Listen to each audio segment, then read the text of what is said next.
interview, but you need to have the keywords, right? So you can show that you have the ability to grow into those. Okay, are you guys listening to me? Right? Okay. All right. Okay, so I think that's enough chit chat. Let's actually do stuff today. How's that? Let's do stuff today, and then we'll lighten up in a moment, right? But I think our brains are fresh, so let's just start out somewhere, right? So I will connect this back to so let me say. So what we're going to talk about today is absorption and stripping columns. So what's the idea? Let me just say for now, let's say I'm doing an absorber, right? So what am I absorbing? What do you mean by absorber? You basically have a column, and in there, right, you have pattern. By the way, guys, for some reason, if you guys can keep down the background noise, I'd really appreciate it. Because for some reason, I got like a buzzing sound behind me, and it's really hard to talk when I keep hearing background noise in me. Okay? I sound weird to myself, so I'm really getting annoyed here. Okay? And so in an absorber, what you have is basically packing. I can scroll to a picture, but then that's distracting for me to go around. So you think of it as a cylinder, and in there you have packing. You can basically think of it as just like you have rocks. But most of the time it's plastic or a structured packing. I'll show you those in a moment, right? So you have packing that enables you to maximize the contact between liquid and water, liquid and a gas. And what you have is that you have liquid coming down and you have gas going up. In a natural gas, when you have the raw natural gas from the wellhead, that thing contains carbon dioxide and also hydrogen sulfide, right? And mercury too, right? But the CO2 and hydrogen sulfide are bad. You don't want to drag that along. Hydrogen sulfide is toxic. Carbon dioxide, in later operations that are very cold, carbon dioxide will freeze up, because I think freezing point of carbon dioxide is like minus 80, that's dry ice, right? 78, or I think 78 Celsius, minus 78 Celsius, right? So that will gum up the works, right? It will solidify. And then of course you need to remove all the moisture and mercury as well, but those are separate, right? So right now, let's focus on removing the hydrogen sulfide and carbon dioxide. And the way that thing is done is you have that gas that goes up, predominantly methane, ethane, and a little bit of propane, and the gas goes up this column. And you are showering down, right, a liquid, a water aqueous solution of methyl diethanol amine. So you have a nitrogen, and you have two ethyl groups, right, two hydroxyl groups, and a methyl connected to that nitrogen in the center. So methyl diethanol amine, right?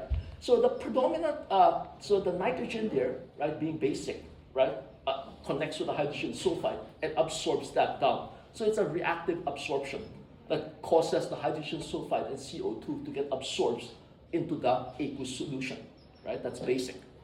So that gets removed, and what happens is that the gas is now free of hydrogen sulfide and CO2, proceeds down to get its mercury removed and the moisture removed as well. Because of course, if you just shower down liquid water containing methyl diethanol amine, what happens is the gas gets saturated with moisture. You dry that out, and then you remove mercury downstream. Okay. Now the aqueous solution that contains methyl diethanol amine and also contains CO2 and hydrogen sulfide, you regenerate that simply by heating.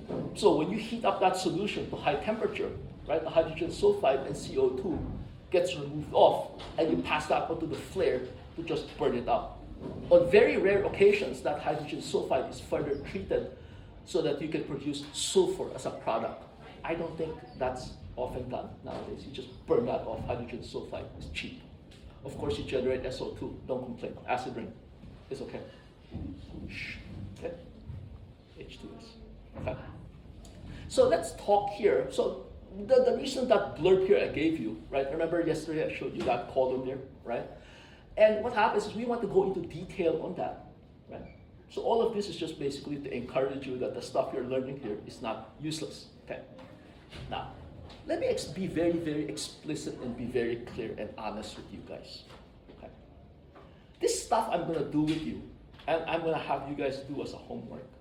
Chances are you will never, ever do this again in the real world. In the real world, when you ever talk about this, you'll just talk about, it's overall mass transfer coefficient. You'll say, HTU, or you'll talk about net transfer units. That's all you'll probably talk about in the real world. And what happens is that the calculations are also all automated. And you'll say, height of a transfer unit, NTU, and you talk about overall mass transfer coefficient, and you end up talking it just like LOL, okay? And so what's gonna happen is years down the line, you're gonna come back and think of this assignment and say, that's effing useless. Why the hell did Carlos make me do that? Okay? Let me be very clear with you guys. Because what you guys need to do in the age of AI, to have this confidence, right? This aura of confidence, right? You need to have felt like I have struggled and I have worked hard, just like every other chemical engineer, right? That you feel like I deserve to be able to say these terms. Do you understand what I mean? Because otherwise, if in the future, you go around saying height of a transfer unit, number of transfer units, and you talk about overall mass transfer coefficients, do you notice you feel like an imposter? The reality is 3, 4, 5 years down the line, you've forgotten everything we have done here, the definitions and everything, but deep down, you feel like I deserve the right to be able to pretend I know all of the details of this because I did it previously. Do you notice that's the real honesty, right? Do you know what I mean, right? It's a psychological thing, believe it or not. It's a pure psychological thing. And so, bear with me here, do this, and the effort you put into this and the confidence you get to talk here, it's not that material itself is important, but it gives you the confidence later on to sing the song. Do you know what I mean? Just because you have muscles, you know kung fu, you know karate, you don't go around looking for a fight, right? But it gives you the confidence to walk big. Do you know what I mean? Right? So that's all there is to this. Right? Let's do this. Right? So we ended, right? Not that we ended, but one of the main things that we went through. And again, one of the things that we saw, right, at some point in mass transfer was this equation here. This equation here, literally. Let me show you. You guys remember the F-type mass transfer coefficient? This guy here, this thing of a majig. Do you remember that? Of course not, right? But you saw that, right? Okay. So English words. Right? I'll tell you right now, okay? That expression is practically never used in real life. Did you see? But you see, if you ever get cornered in a discussion, if you ever get cornered into a discussion, you can always sing this song. It's kind of like you bring out your RPG and then just back off. Do you understand what I mean? Do you understand what I mean? Because you guys better not be recording this. But so much of this stuff, you know, in the real world, how this thing works, right? Everything's automated, but then when it comes to the talking, it's who has the biggest RPG and is not afraid to show it. Okay? So this is one of those. All right? Okay. So what does this say? So what this thing's saying is, the mass transfer NA, right? Is what? Do you see this thing of a majig here? That's the molar flux fraction. Did you see? Right? So what's this? 4. When you have diffusion of A in stagnant B, right? That becomes 1, right? And if we have equimolar counter diffusion, that thing is actually infinite. So there's a different expression for that, right? What else? And so if you have a reaction, that thing is defined by the stoichiometry, right? You guys remember this in mass and transfer coefficient. I don't want to repeat the entire course here, right? But that's, you can review that a little bit. And then what happens is, why is there that natural log term there? The reason there's that natural log term there is why? Because remember in the original definition, we have the flux NA is equal to what? There's the diffusive component, right? There's the diffusive component, CdAB, right? By the way, I will actually tell you when to start taking notes. How's that? So I will actually literally tell you, hey, start taking notes here because this is where the homework and the video is going to start. So when we're just chilling, you can relax. How's that? Okay? I will warn you. Okay? If I ended up forgetting to warn you, then you can complain to me, Carlos, you didn't warn us. Okay?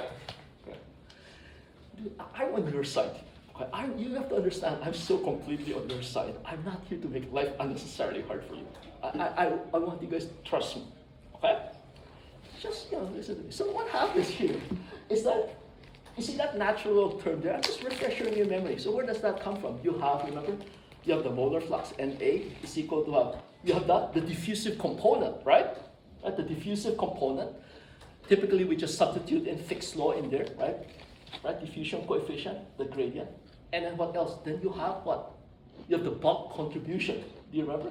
So you have the mole fraction multiplied by Na plus Nb. Does that kind of like ring a bell to you guys? It does? Sort of, right? That's good enough.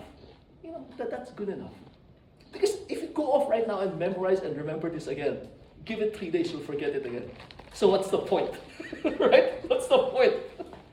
Okay?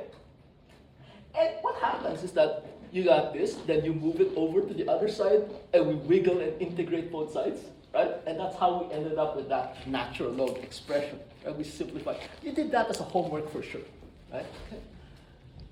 And what happens is there's that F-type mass transfer coefficient. I think you've seen me like sing this song many times in heat and mass transfer.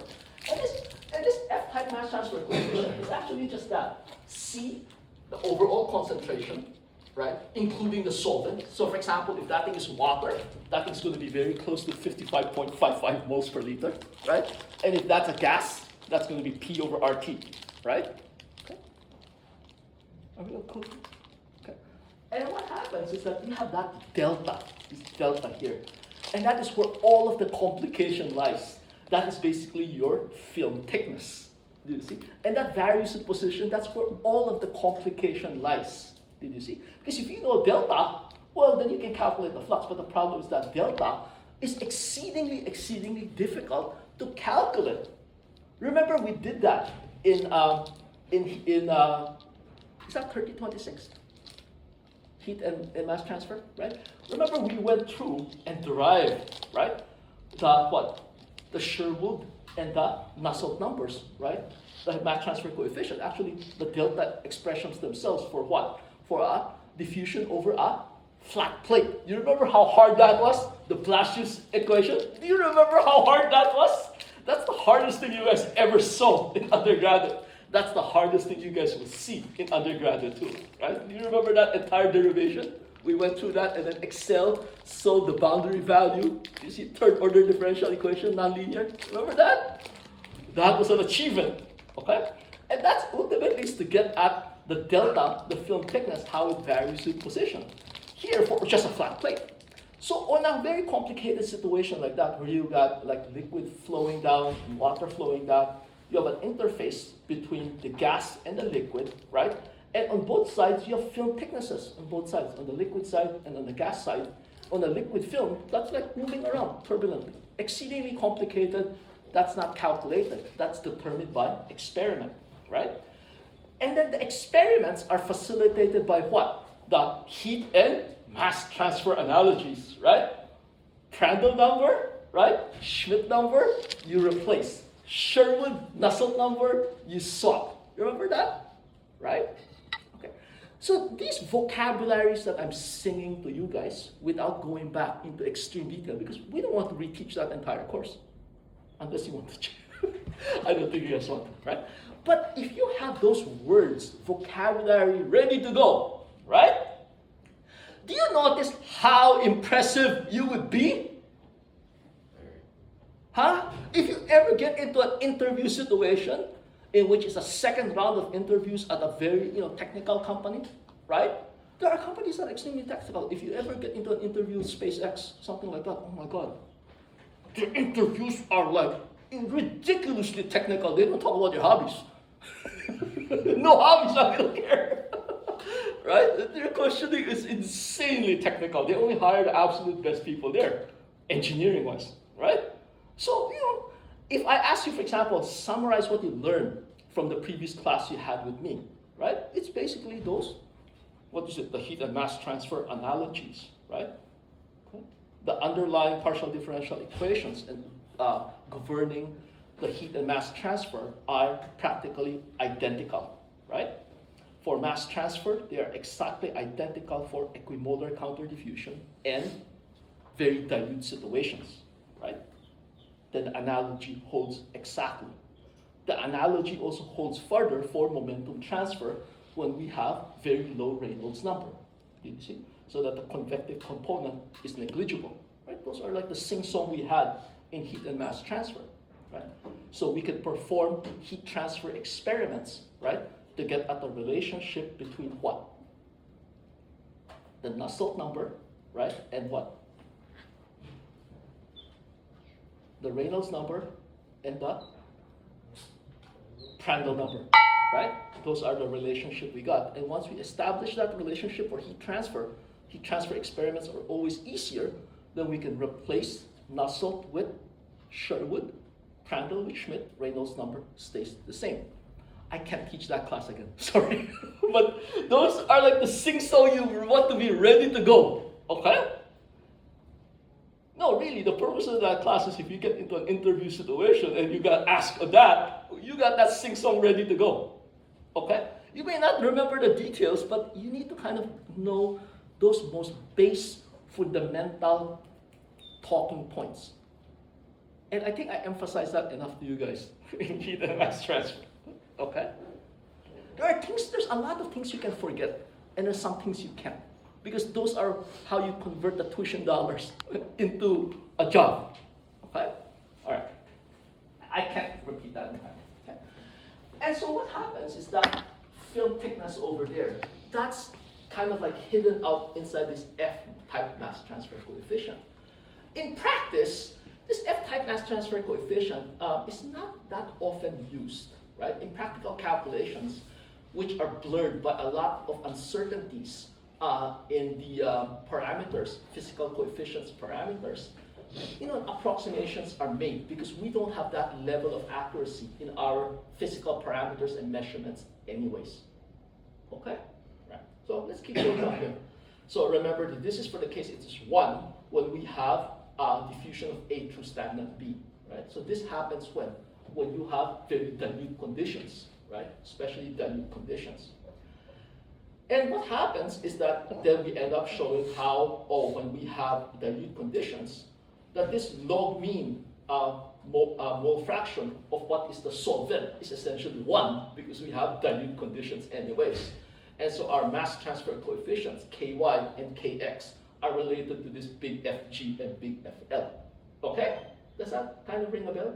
And then remember I told you guys, so what happens is that in practice, right, practicing engineers would actually focus in on using Kx and Ky, and they would express, right, the mass transfer in this way.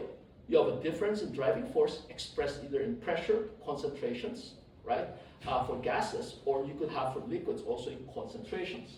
And what happens is that the corresponding units for Kg and Kc are chosen, right, so that they are consistent with what? So they are consistent with Fl, right, which was CdAv over delta, right?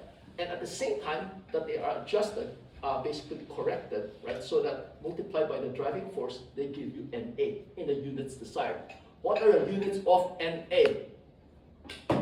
For -1 point if you get it wrong. I'm just kidding, no one's gonna raise their hand. Na, come fast, what region? Small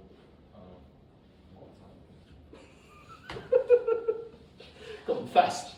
Na. The moles times area over second. So Na is a flux, right? So every time it's a flux, it's whatever the quantity is, it's moles per second per area. I think you said that. Yeah, so that's the flux, Na. And so what happens is if on the other side you decide to use moles per liter on this side, then you need to adjust KL so that on this side, moles per meter squared per second divided by moles per liter or moles per cubic meter, your choice, is what's going to be units of KL, right? And if you use here as pascals or PSI, God forbid, right? Whatever you use, you need to be consistent, move it around so it works, okay? And then of course, this Kg ultimately has its origins in what? CdAv over delta, okay? So it also has to be consistent. So if let's say you're given F, you need to multiply F by something, so you end up with units of kg. How's that? Okay, so there's a million, I shouldn't say million, but there's a lot of combinations there, possibilities. Okay? All right, so that's what we did. And what happens is there's a lot of things here. And then we talk about the dimensional analysis. Incredibly important dimensional analysis. Kid you not, an interview situation, what you learn in heat and mass transfer, things. The most fundamental concept I learned in heat and mass transfer that I thought was the most important was dimensional analysis. How real physical behavior, the governing relationships, cannot depend on the choice of units. So all real problems, like underlying there, we want the governing equations to be expressed, expressed in terms of dimensionless groups. You see, okay? That's absolutely crucial. Dimensional analysis. You want to sing that song. It depends. If you're interviewing for hardcore engineering company, this stuff is crucial. If you end up interviewing for a relaxed company, then this is irrelevant, right? You might as well be a business major. It doesn't matter, right? Okay. But my job is to prepare you guys for the tough ones. That's my job. I'm a chemical engineering professor, right? All right. So we did that, and then this is the Blashes equation that we filled in all the details, right? So we're not going to go through that again.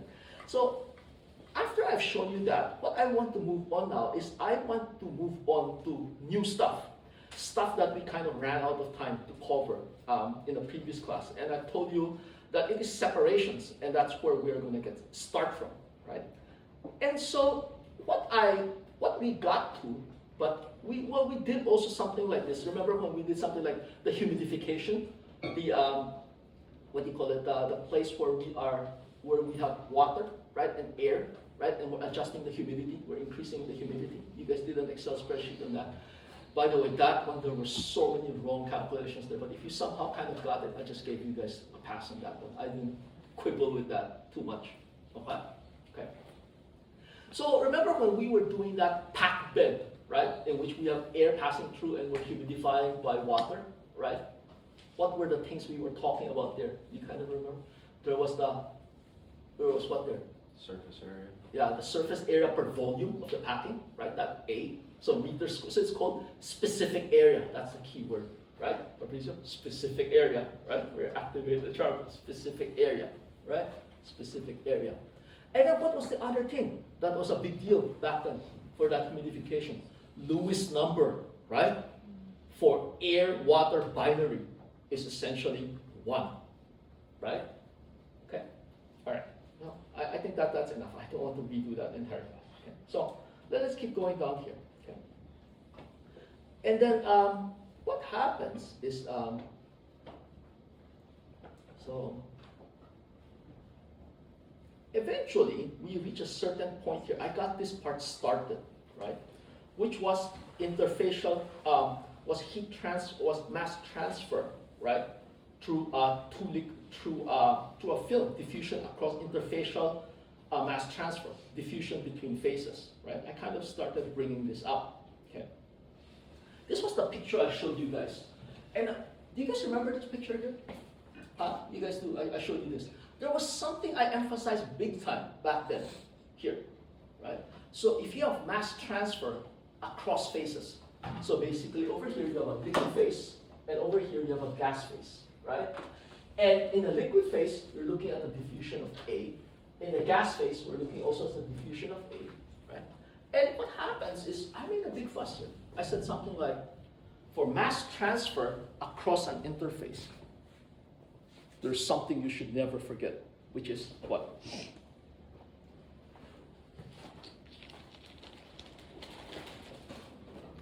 This one, write it down. This thing will be the quiz, the last quiz for the class, worth 100 points. Negative 100. You get that wrong, I do change of grade. No, this one is so crucial. If you know, so someone asks you for interfacial mass transfer, what's the most important concept? This has to be presto, like no hesitation. Is it activation energy? No, not quite. There's a lot simpler. Not quite. So if you look at this picture here, so there's this thing called YAI, XAI, and notice that there's this jump there. That's got to be annoying, right? Kind of. I'm going to do the real drama here because I've done this so many times in heat and mass transfer.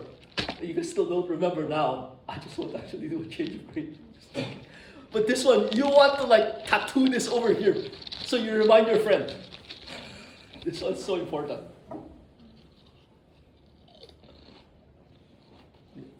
Oh, you're just putting your pencil. Okay. Is your name Elise? Yeah. Elise? Okay. I just want- Enthalpy of vaporization. I'm sorry? Enthalpy of vaporization. Not quite. It's simpler. It's really Is it the just concentration gradient? no simpler. Right? You see, if I say it, you'll just forget it. But when I say it, you know what the response will go, ah, I mean, I'm going to hear that for sure. You guys can't resist that. When you are at the interface, XAI and YAI are related via, Azeotrope. huh? Azeotrope. Too complicated, simpler. Equilibrium relationship. See, could not resist that, right? And so what happens is we did this so many times, right? So if it was, let's say, a pure component when we're doing the Stefan tube, what did we say? The vapor pressure of water, right, at the air-water interface is just what they call Antoine coefficients, right? But in this situation here, if you actually have a mixture, right, what holds? So if you have an ideal gas, ideal liquid, what's the relationship between XA and YA? If you have an ideal solution, ideal liquid, ideal vapor, you just write down Raoult slope, right? XAI times pure component vapor pressure, I at that temperature is equal to YA, mole fraction in the vapor phase, times the total pressure. Do I need to write that down? Is that good enough? Huh? Yeah. I need to write that down. Catch up. Okay.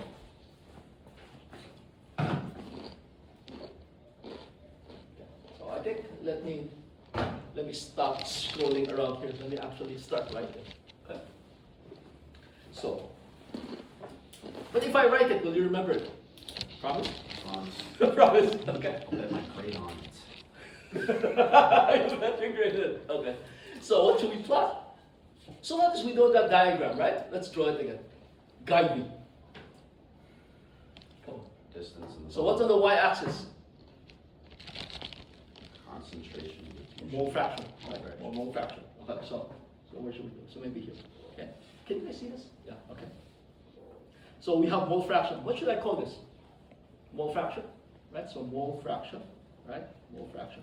So this is either x or y, right? How about the y-axis? Distance. I mean the x-axis. It is a position, right? So position. So this might be units of meters, let's say, right? And what happens is that you have an interface. You have an interface, right? So at some position, you have an interface. And on this side here, you have, let's say, liquid. And on this side here, you have a gas. Okay? And then what's the next thing you need to say? Before we start focusing on that equilibrium, what's the first thing we need to say? You have the bulk compositions, right? So far away from the interface, right, you have the bulk concentrations, right? So what are the bulk concentrations? So you might say far away here, you have the mole fraction of A, right, in the bulk. Usually, I won't bother to label that as B for bulk, but XA, that is the mole fraction of A far away from the interface. Like way beyond what? What do you call it? So let's say if I go off and say something like, so on this side in the gas phase, you have YA, right? In the bulk, right? And what happens is, let's say you have a profile that looks something like this, right? Here, right? And then what happens is that it jumps up, right? It jumps up. Right? And then over here, then you have, let's say, a what?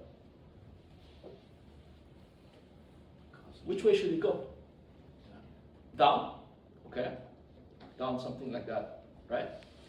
And notice that these mole fractions here, they level off. Did you see? So in previously, right, when we're talking about the F-type mass transfer coefficient, and I kept telling you there's a film thickness delta, where would that delta be? That delta would be the boundary layer of that concentration profile is the approximate distance, the length scale over which the gradients, the changes in mole fractions, right, or concentrations reach their values far away from that location of mass transfer, convective mass transfer. So it'd be somewhere around here, something around that. That'll be your film thickness for the liquid phase, and over here that'll be your film thickness for the gas phase, approximately, right? So when people are talking about film thickness, that's what they are referring to. Okay? In the F-type mass transfer coefficient earlier, CdAV over delta. Okay? So what happens is that right here at the interface, you call that YAI interface, and this is XAI, that's at the interface. And we say that equilibrium relationships hold there, right? So in the most general case, you have what? Equality of chemical potential, equality of fugacities. So you might say something like XAI, XA at the interface, right? Multiplied by what? Multiplied by some activity coefficient for A, right? Multiplied by its pure component vapor pressure, saturation vapor pressure, must be equal to what? Its mole fraction in the gas phase at the interface, multiplied by some fugacity coefficient, multiplied by the total pressure. So this would be for the rigorous case, not ideal. What happens is that if we have an ideal situation, if it's ideal, we set that to 1, you have no corrections, then you just have Raoult's law. The mole fraction at the interface, XAI, right, at the interface, right, times the saturation vapor pressure of pure component A must be equal to its mole fraction at the interface times the total pressure. So this is the partial pressure. This thing is your Raoult's law, XAI, PA sat. Okay. Good enough? So the emphasis here again is notice that the equilibrium relationship holds at the interface. Do you see? It is only at the interface when you have mass transfer occurring that you have this Raoult's law applies. There is no Raoult's law between the bulk compositions while mass transfer is occurring. Is that okay? So when you reach a steady state, so let's say you have a container, right? And an XAI, YAI bulk initially are not at equilibrium. You close the container and you let it sit for a very, very long time. Eventually, right, the entire liquid and the entire gas phase become at equilibrium, but that takes time, right? So if at any transient the bulk phases are not in equilibrium, right, you have differences between the bulk and interfacial conditions. But regardless whether you're not at equilibrium, even if you're not at equilibrium, the interface is always at equilibrium. Is that crystal clear, everybody? Okay. So if someone ever asks you, what's the most important thing when you have interfacial mass transfer? Most important thing, it's that the interfacial compositions, conditions are at equilibrium. Just say that. That's the end of the discussion if you say that, pretty much. Okay. All right.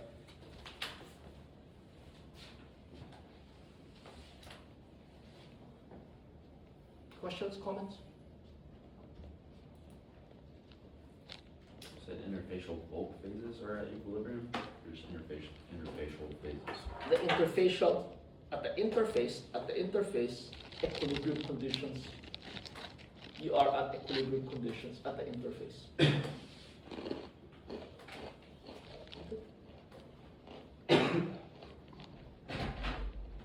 Okay, all right. So what's next? So the next part here, and maybe this part I did not get to previously. Then now we want to talk about the mass transfer, right? We want to talk about the mass transfer. You notice, by the way, when I reached this point here and I was going to draw this, a question I was tempted to ask you guys is, how do I know it goes this way? I could have sketched it the other way. Why would I, if I sketch it the other way, it would make no sense? So for example, I could have stupidly sketched it the other way, something like that. And that would be totally, makes no sense. Why? Mole fractions would be, Huh? the mole fractions would be off. I'm sorry? The mole fractions would be off. No, yeah, but why would it make no sense for me to go something like this? So for example, I cannot sketch it something like that, you see? That makes no sense. Why? So let's say it was this case, right? So instead of sketching it down like this, notice there's a jump up and I broke it down. But how come I cannot sketch it the other way? Why would that make totally no sense? If you do that, you're fired. That's common sense. Why?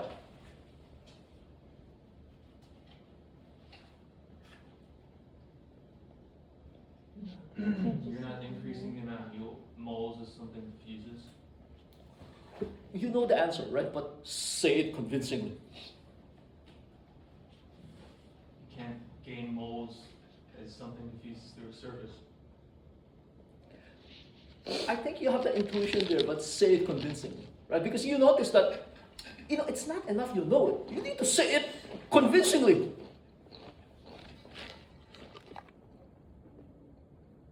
Anybody? If you keep rolling square, you're actually like when I say the answer again, you guys will be going, yeah, of course.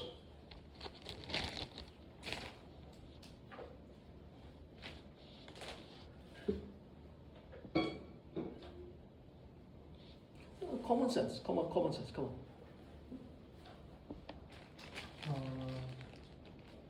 Because like the liquid mole fractions cannot be 100%. No, so let's say it's not 100%. Let's say that's dilute. Let's say 1 is up there.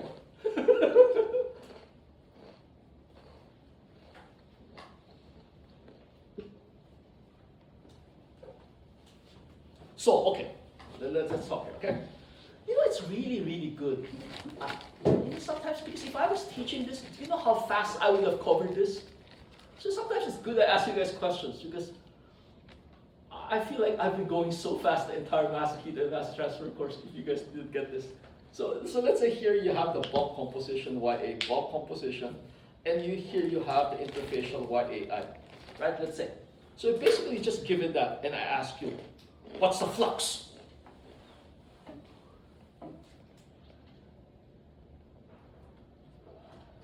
So if I ask you, what's the flux? What would you say? Of course, you don't have a number to say. Because there's no numbers, of course, right? So if someone asks you, what's the flux? Look, if I take a picture of this and dump this into like the lowest level of Gemini, it will tell me the correct answer, right? So if what's the flux, basically, right? What would you say? So, flux? Come on, talk to me, guys. Anybody? Negative flux. Right, so tell me. NA, the flux of A is equal to what?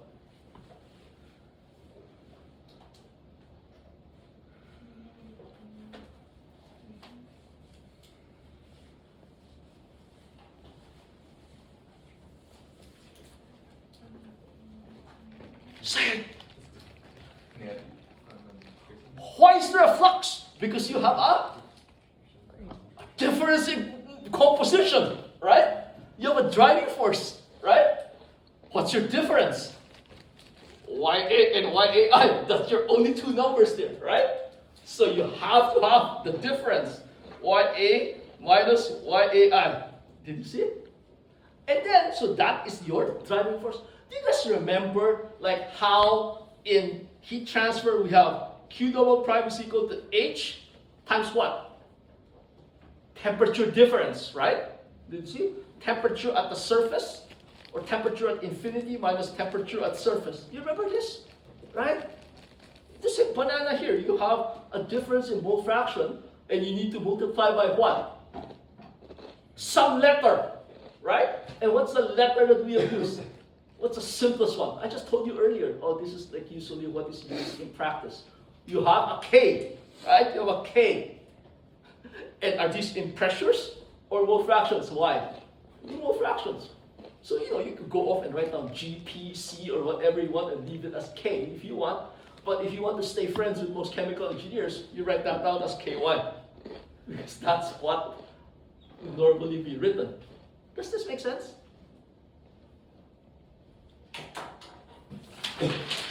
Just kidding. So if you, for the liquid phase, your driving force would be negative. Okay.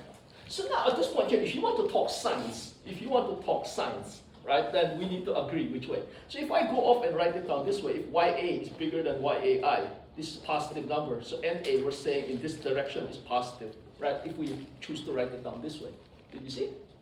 So now what happens is that, yes, right? What happens is that YA and XA may not be at equilibrium, right? But can you have a steady state situation like this? So what happens is what? What happens is that the molar flux, NA, the molar flux to the surface, right, must be equal to what? This molar flux to the surface must be equal to what? Do you remember in heat transfer, we did this, right? When we have two different materials and we have conduction of heat to a surface, and then we have conduction away from that surface or convection to another surface. What did we always say? We cannot have accumulation of heat at the interface, right? So what goes into that interface is removed on the other side. You remember that? Ding dong, right? It's the same banana here, right? So the flux of A to the surface from the gas phase must be exactly equal, right? At which flux of A being removed from that interface into the liquid phase. Does that make sense? Right? It does.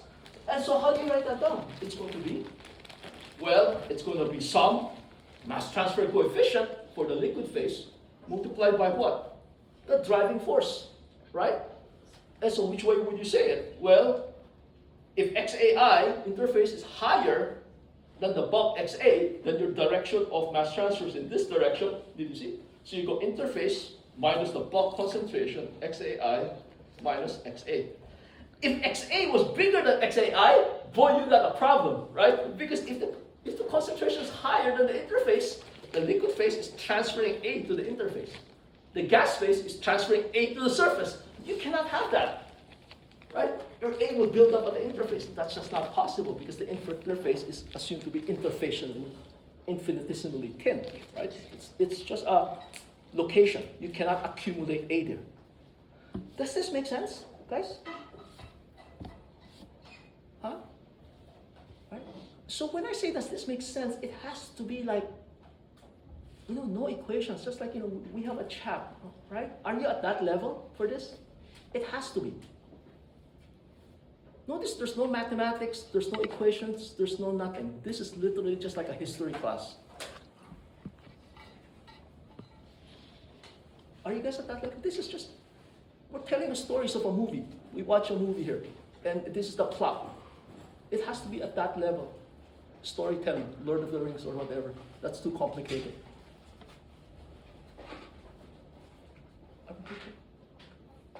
So remember, you guys, we did this in heat and mass transfer. Okay.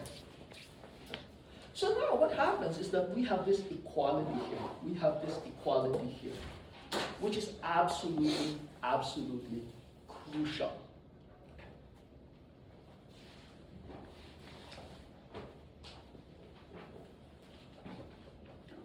So what happens next is the following.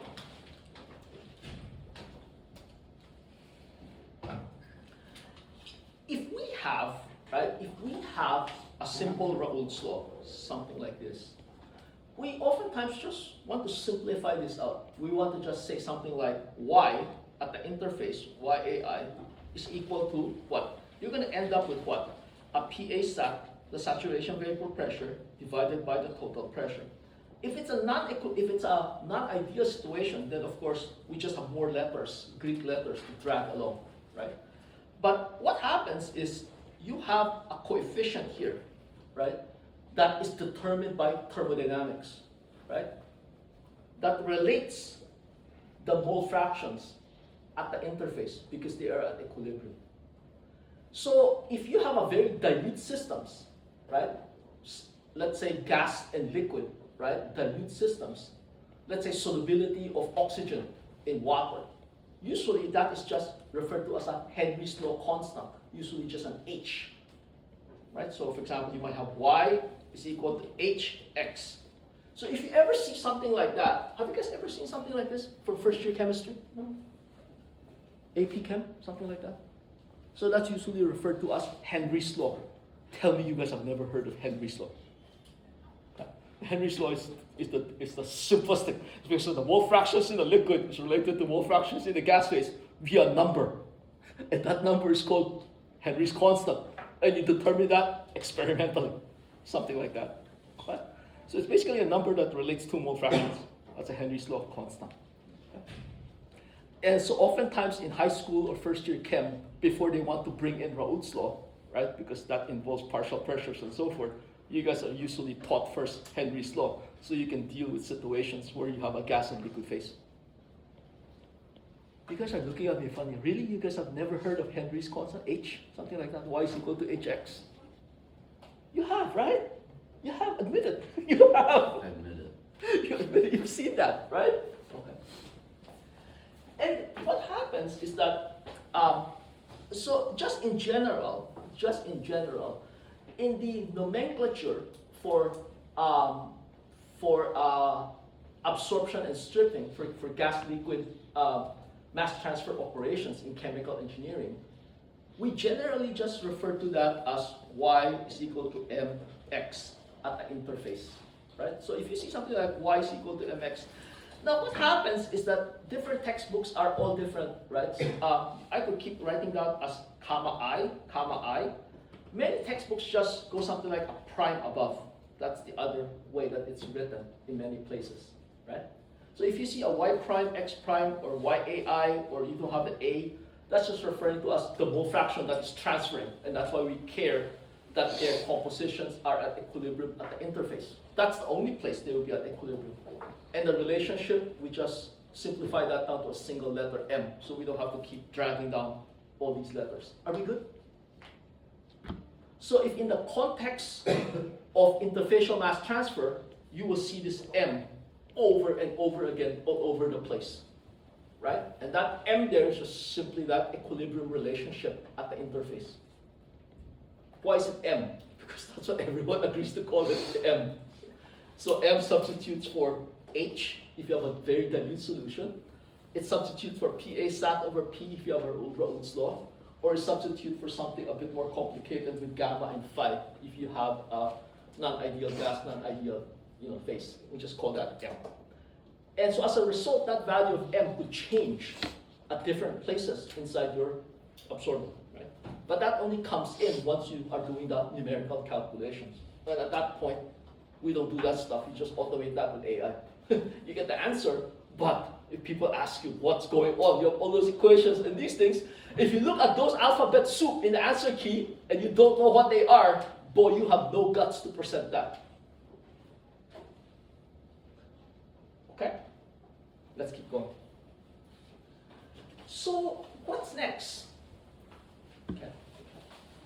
So, what's next is that these things are often plotted out. Okay? So, let me go off and make a plot.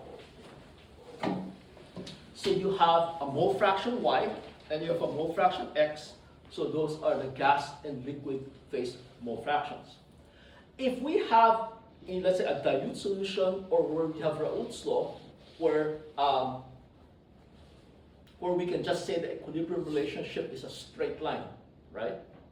We just do it in the simplest case, Y is equal to mx.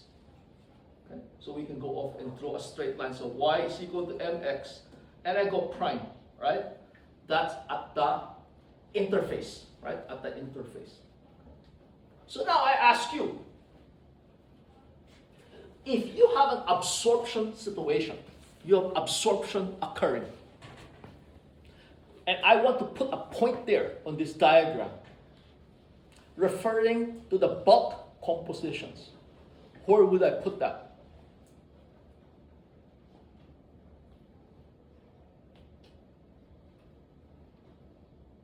Oh, by the way, take notes. Take notes. So this is the starting point, okay? From here on, we're all game, okay? Take notes, okay?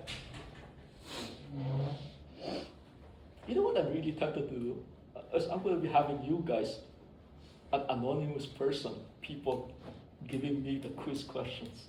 So it's you guys who suggested it, okay? It'll be secret who did it.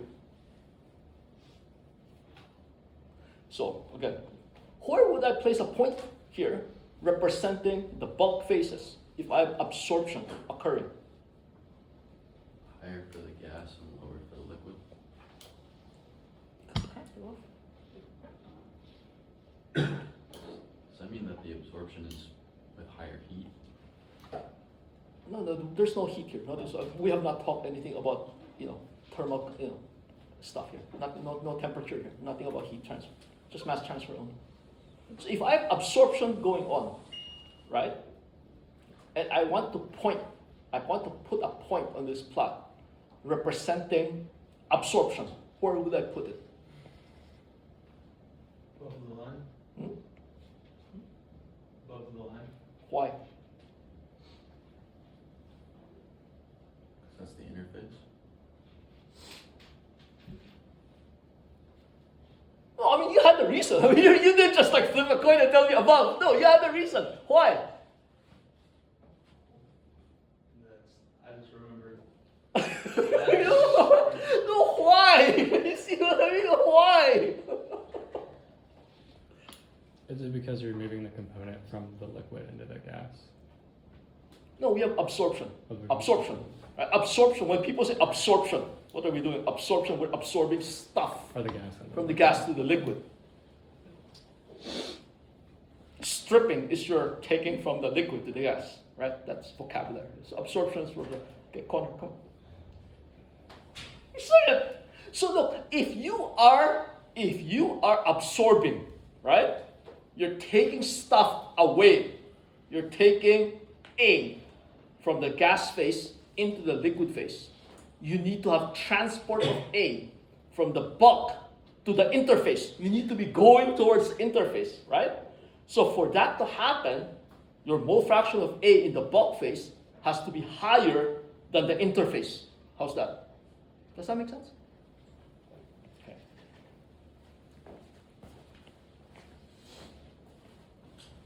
So Connor said above. Where above? Right there.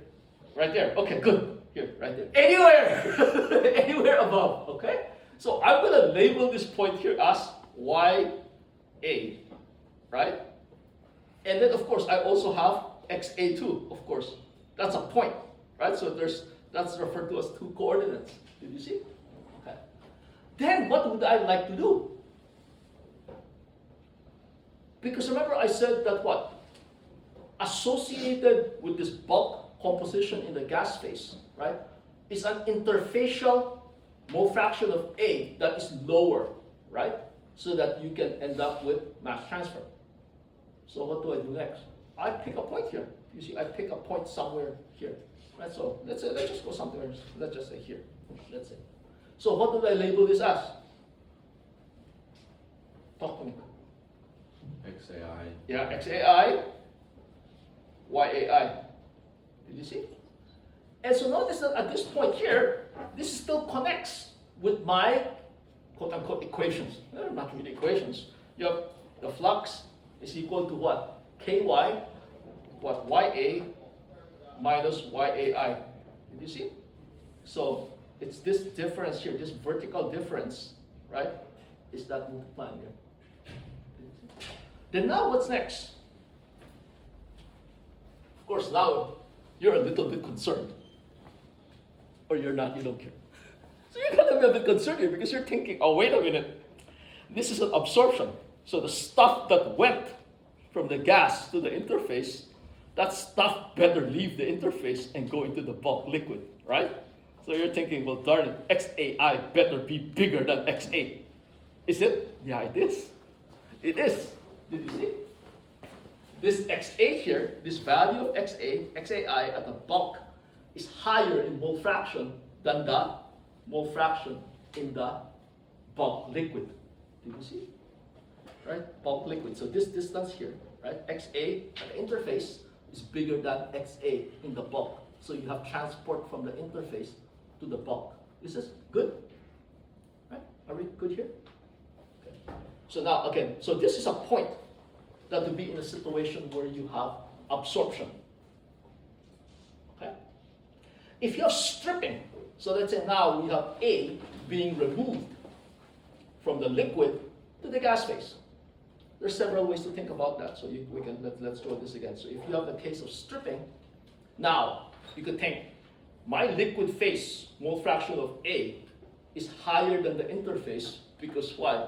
Well, because I'm removing it, right? Does that make sense? Conversely, you can say that, hey, my mole fraction of A in the vapor must be lower than the interface because whatever went to the interface, I need to bring it to the bulk to remove A from the liquid. Does that make sense? So now you're going to have a point here. So this is a case where I have stripping. I'm removing A. So let me label this. So this is stripping. This thing is absorption. Absorption.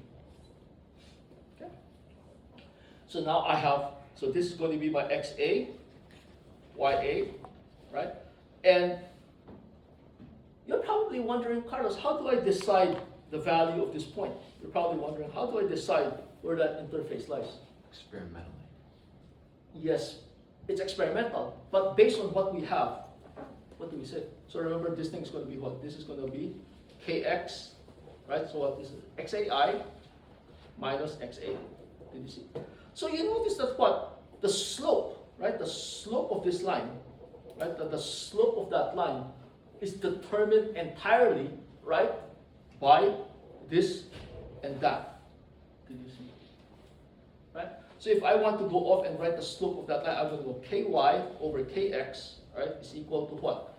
It's going to be equal to Xai, right, minus Xa divided by Ya minus Yai. And you notice that, by the way, this slope here is a negative number. This has a negative slope. Is it correct? Would this give you a negative slope? Yes, it would. Because in an absorption, Ya is bigger than Yai. Xai is bigger than Xa. So you'll end up with a negative number. Okay?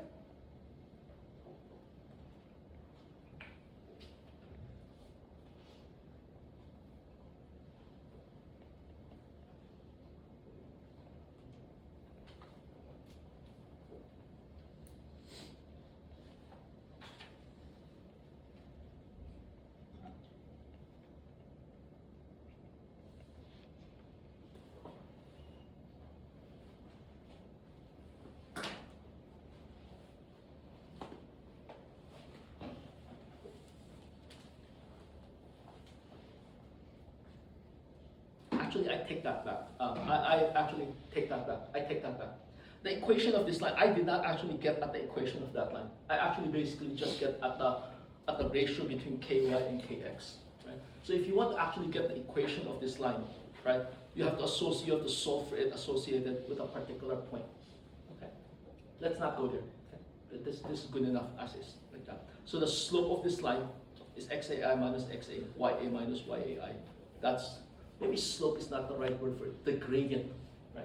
The magnitude of the slope is that. Is it just me or is it so hot in here? Huh?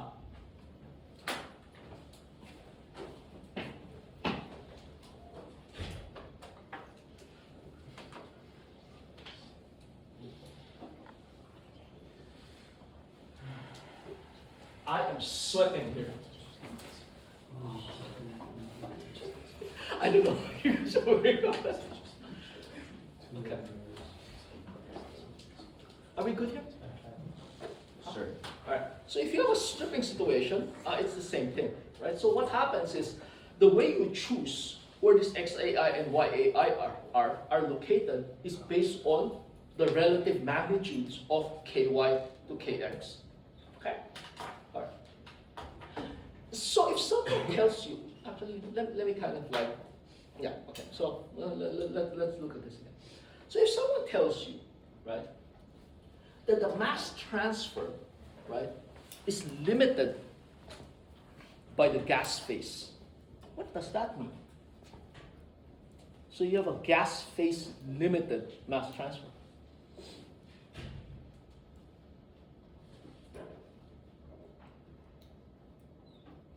remember before we used to talk about this, like,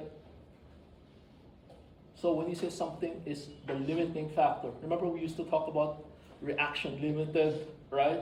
Diffusion limited. So this situation here, so if you have gas phase or liquid phase, limited mass transfer, what happens? So you can also think back, remember we talked about conduction, because this thing is kind of like series. This one is like mass transfer in series, if you think about this, right? You have a driving force multiplied by your transfer coefficient.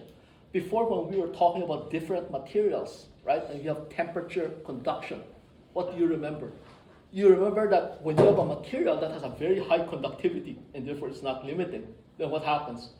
You don't need much of a driving force, right? So whereas if you have an insulator, something that's going to limit the transfer, you end up with a very big driving force. Do you guys remember that? Right? So in this situation here, so let's say if I go off, right, and I selected a point somewhere here, let's say I go off and end up drawing something like that. I chose this as my interfacial location, let's say. So it's very steep. Then what would you say here? Oh, the mass transfer, right? Because the equilibrium, the composition at the equilibrium, the composition at the interface, which is always at equilibrium, adjusts its location. You might ask, well, who's adjusting that? Nature. Nature's adjusting, right? That equilibrium composition, right? So that you have this balance in transfer, so you don't have accumulation at that interface. So nature selects that interfacial composition so that the flux are balanced, right? And so what happens is that if the mass transport, in this case here, if the mass transport across the liquid is very easy, right? Then you don't need much of a difference in mole fractions there, right? To give you that mass transfer to balance out what's coming in from the gas phase. If your mass transfer coefficient Ky is small, you need a big difference between the bulk and interfacial compositions to compensate for that small value of Ky, right? So if you were able to measure the compositions at the interface in the two bulk compositions, right, that will give you a sense of the relative magnitudes of Ky and Kx. Are we good?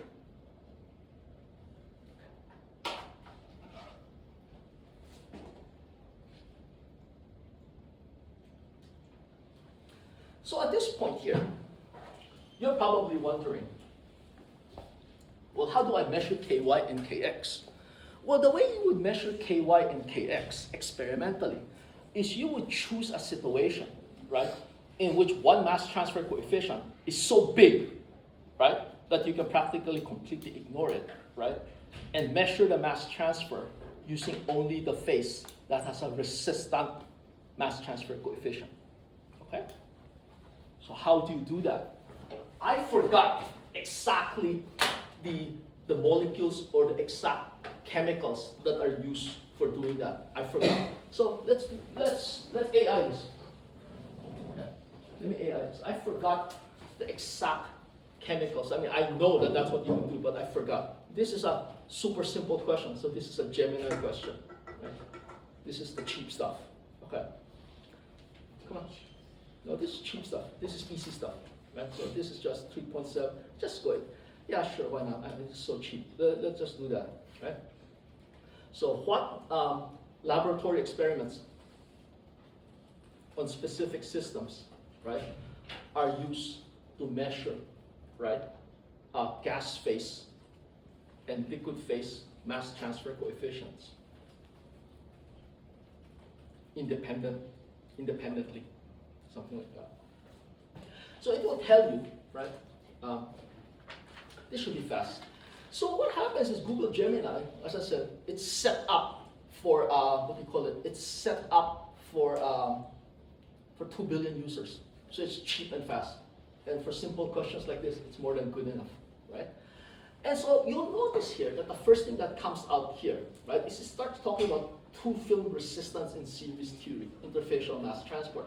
And it also brings up this idea of an overall mass transfer resistance, which I'm about to get to. Not yet, right? but this is where we are headed next, right? This mass transfer, that overall transfer coefficient.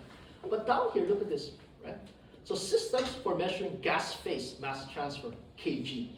So if it's kg, what does that mean? Kg means their driving force is being multiplied by some set of units, maybe moles per cubic meters or moles per liter or whatever, so that it is consistent with whatever units you use for kg. You see what I mean? Because there's kc, kx, right? Kg, right?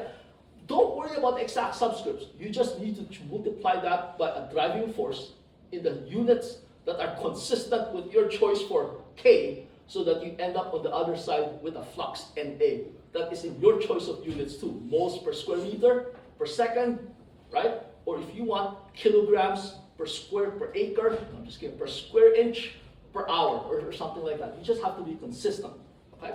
So the key thing that I'm looking at here is what would be this specific molecular system uses, for example, pure water to dry air, right?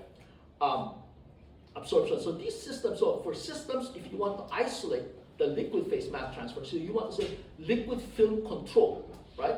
It requires sparingly soluble, right? Gases with a large Henry's law constant. So we will get to that in a moment, right?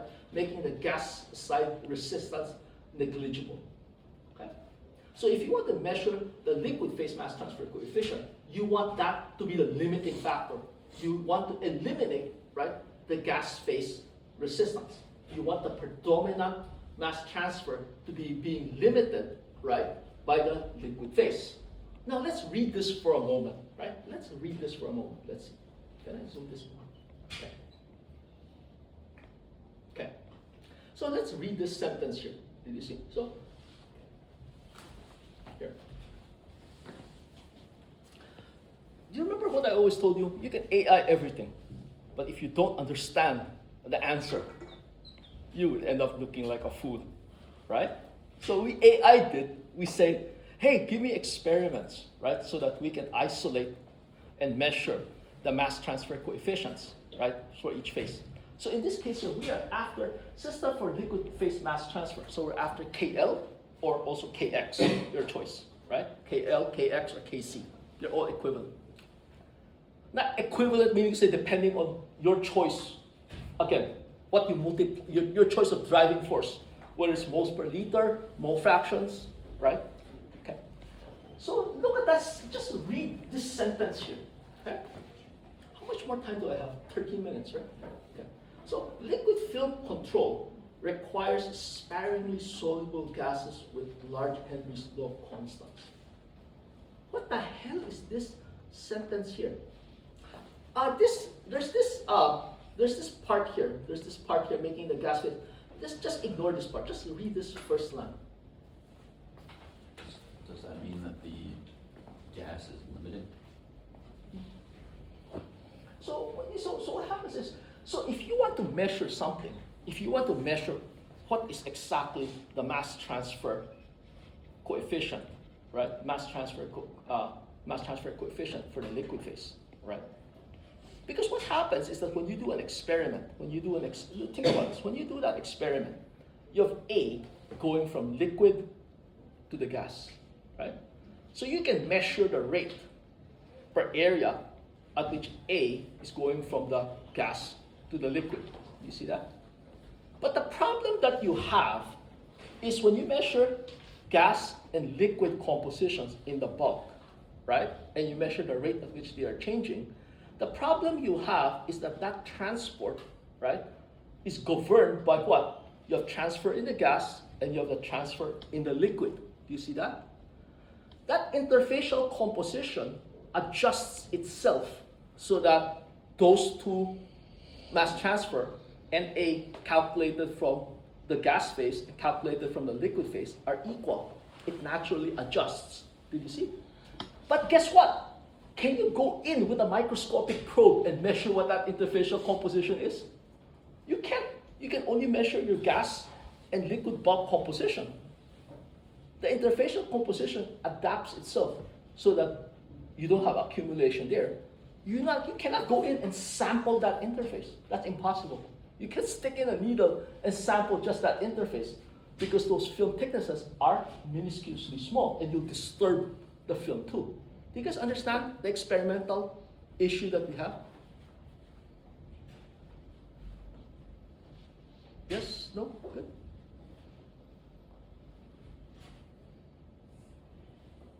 Okay. So what do we need to be able to do? So what we need to be able to do is we want, right, a situation where the interfacial composition, right, is essentially equal to either the gas or the liquid phase, right? So the situation we want here is, remember earlier we were drawing this diagonal line from the bulk compositions to the interface, right? What happens is that if one of the phases is not at all limiting, right, it becomes the same value. So in this case here, if let's say in this case here we say that the liquid phase control requires soluble gases, so making the gas side resistance negligible. So when we say something like the gas side resistance is negligible, what does that mean? If there's no resistance in the gas side, then what? Your interfacial composition becomes essentially equal to the bulk composition. Let me give you guys another analogy, let's say. Okay? So let's say you have a piece of metal that's insulated, okay? And you have a temperature difference across the metal and the insulation, let's say. You'll notice that when you look at that, right, you have the metal has a very high conductivity, right? So that the temperature on this side and the temperature at the interface is essentially the same. Did you see?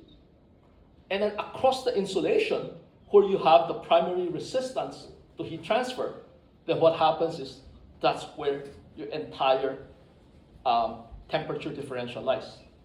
So the issue that you have here, right? So if you were doing a heat transfer experiment, I'm doing this heat transfer because I think it feels more intuitive to you guys, right? So you could measure the temperature. Here's a piece of metal. You can measure the temperature here. You can measure the temperature at the other side of the insulation, but you're unable to measure the temperature at the interface between the metal and your insulation. You don't have a probe there to measure that temperature. Do you see that? And you might ask, if it's a real metal and insulation, oh yeah, I can stick a thermocouple there. You could do that. But in this situation here, you can't, right? That thing is so small. How do you stick in a probe into that liquid gas interface that's like microscopically thin? You couldn't grab a sample there. It's not possible experimentally, right? So if you again do this analogy here, if I'm interested in getting the heat transfer coefficient associated with the insulation, right? What do I want to do? I want to choose a material here, so that whatever temperature I measure on one side of the metal is essentially the same at the interface. So I measure only here, and because I know this conductivity is so high, the interfacial composition, which I cannot measure, is essentially what it is on the other side. And I use that as a proxy for the interfacial composition, and use that entire value to calculate the mass transfer across the insulation. Do you guys understand what I'm saying? So what we are doing here is that if we want to isolate the liquid phase mass transfer, if we want to isolate that, what we want to do is we want to eliminate, right, the resistance to mass transfer in the gas phase. We want to say that the gas phase composition is essentially the same as at the interface. Why does that happen? Because that transport through the gas phase is so fast relative to the transport in the liquid phase. Does that make sense? So we purposely choose an experiment, right? We purposely choose an experiment such that the gas phase resistance is negligible compared to the liquid phase resistance. When the gas phase resistance is negligible, again, that interfacial composition becomes essentially the same as the bulk gas composition, which we can measure. Are we still together? The looks on your faces belie your nods. You guys are looking at me funny. I think you don't understand it until you can say it. How's that? Okay, Sarah, say it. I know you're headed for your phone, that's why I picked you. I'm just kidding. No, until you can say it, you don't understand it. How's that, Brett? Want to give this a try?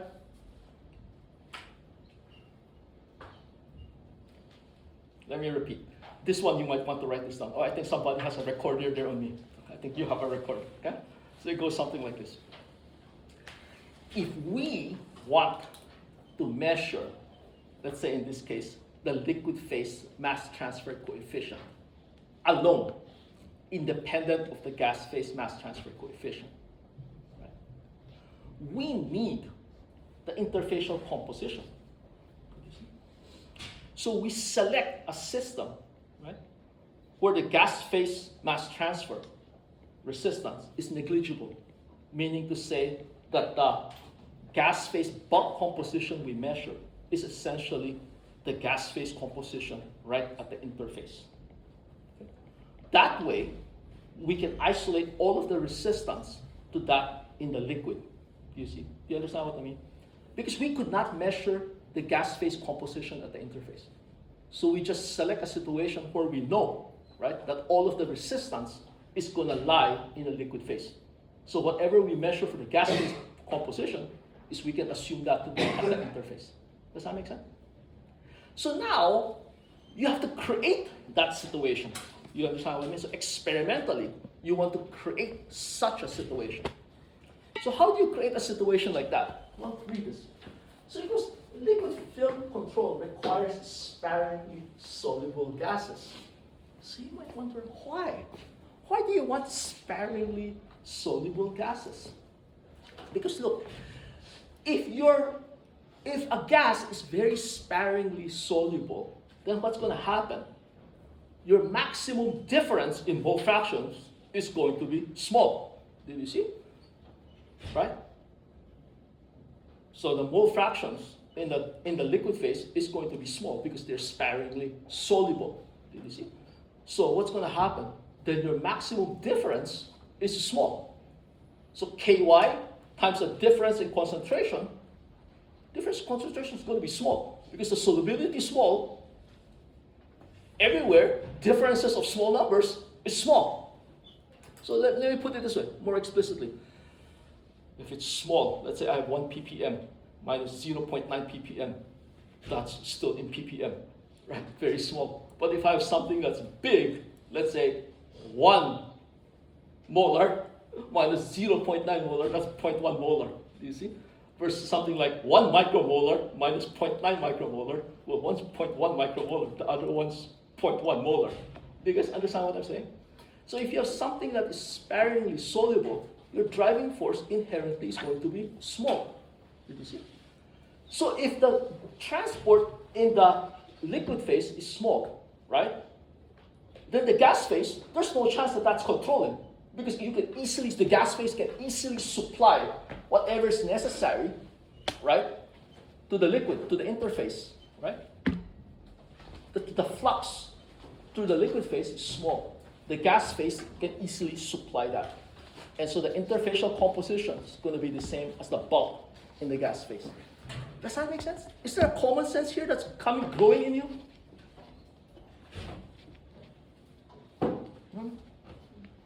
Is it any possible that you can draw these situations on the graph? I'm sorry? Drawing? Yeah. Sure. Okay. So how would this look like? So let's say we have an absorption, right? Just give me 2 minutes, please. So how's going to happen here? So if this thing is liquid phase controlling, where will it be? So remember we said that, hey, the gas phase bulk composition is essentially the same as the interfacial composition. Did you see? So it's going to look something, it will look like essentially a horizontal line. That's how it's going to look like. Did you see? Right? And so well, it's actually, in the experiment, you would actually do this. This will be a horizontal line, in which what happens is that the bulk phase mole fraction and the interfacial mole fraction are essentially the same. And so whatever differences in whatever liquid phase composition you have, right, is going to be what? It's going to be the liquid phase composition that is in equilibrium with the bulk. because it's going to be the same. So experimentally, you would choose a system where you have essentially a horizontal line between your bulk and interfacial composition that enables you to isolate Kx, or the liquid phase mass transfer coefficient.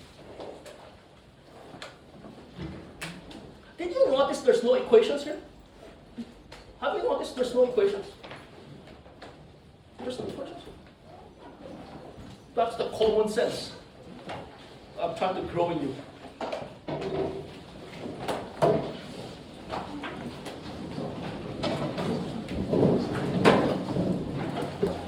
Talk to me. Does it make sense?